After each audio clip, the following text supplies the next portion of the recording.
我叫周卓偉，係一個設計師，有個女9歲同埋一個仔7歲。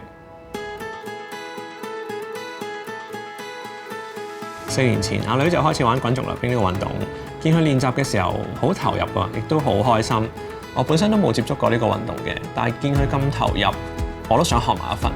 好多時候父母都會好緊張小朋友啦，不自覺分享咗好多自己唔同嘅經歷俾小朋友聽，就覺得啊你好似咩都唔識嘅，咁不如我教你啦咁樣。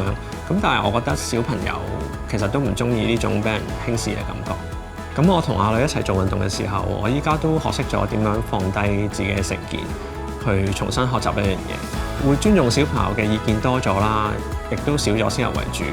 我冇諗過同阿女由頭學一種運動，竟然會改變咗我同佢嘅相處模式。